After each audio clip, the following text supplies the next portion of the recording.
Hey guys, it's Jackie from Sacred Journeys and Sacred Planet. How's it going, everybody?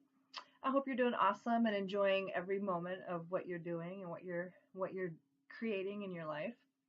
But anyway, I wanted to just kind of do a little shout out regarding where we are in our reality, because sometimes it feels like uh, there's slogans that say stuff like, "Oh, live life with no regrets and do what you want to do and don't look back." But sometimes actually we do have regrets. Sometimes we still do have heartaches and we have thoughts and painful memories that kind of haunt us, whether we want to realize it or not. They are affecting us. They are still affecting how we show up. They're affecting how we interact with other people. Depending on the types of experiences that you've had in in this reality, um, you may be experiencing patterns of relating to people that are just not really pleasant. You'd like to see something different in your life, but you're just not sure what is going on to keep creating these things. Other than you, I mean, me, you, whoever's watching this, we are actually the common denominator. And it's interesting how, we can't control anyone else but us, right?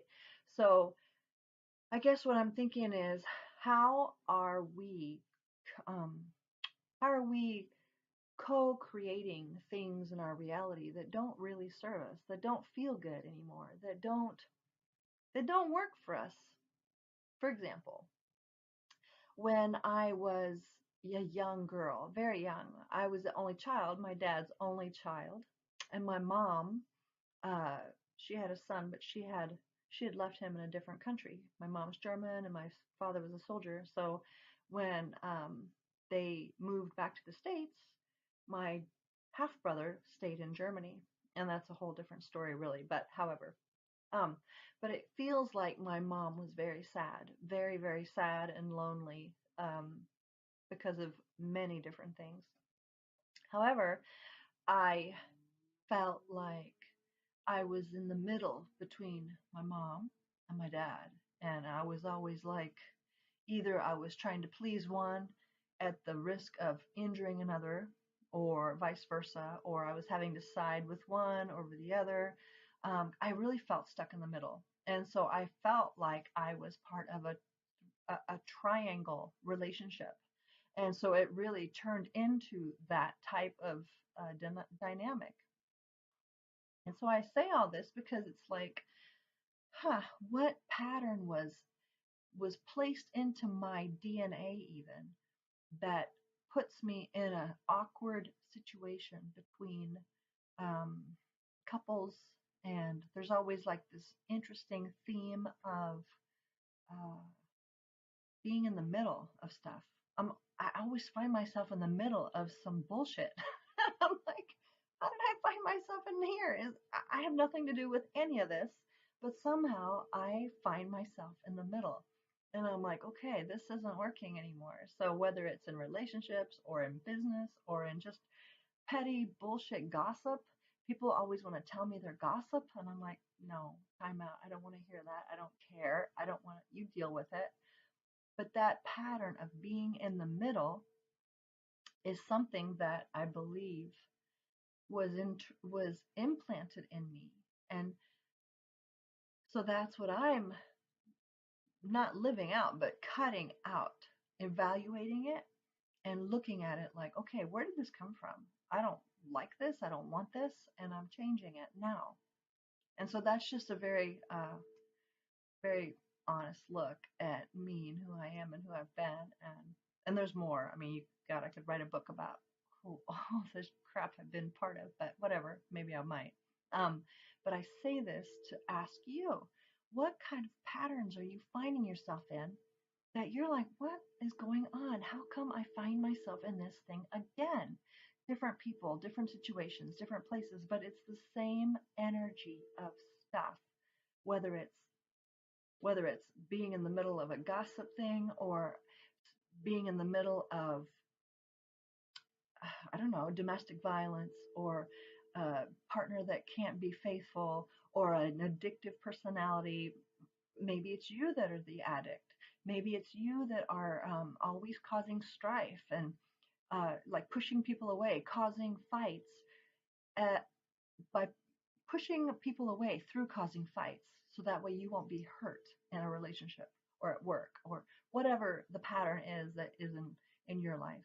Um, and we all have many patterns, right? So it's not just one. But once we start looking at one, then it's easier to let the others collapse. It's like we're taking out the foundations of the scaffolding of our, it's not a mask per se, but it's our coping mechanisms. It's our the way we have been entrained to interact with others. And so I know I'm on a journey of becoming more authentically me, whether it's good or bad or ugly, whatever. I want it to be me. I don't want it to be my mom. I don't want it to be my dad. I don't want it to be anybody else in my family line. I want to shine as me. And so I'm inviting you to take a look if you want. What's going on in your life that makes you feel like, what's going on? This isn't me. Why do I always find myself in this situation? Well, let's peel back the layers and let's find out what's been kind of placed on you, kind of like labels slapped on you by other people, or you've been entrained into certain patterns.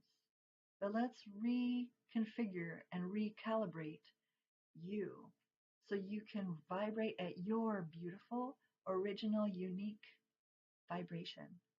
And that way the people that are supposed to be with you can find you when you are vibrating and shining and radiating your authentic frequency, your authentic song, your authentic color, brightness. I mean, whatever you want to say, it's you. It's your unique you.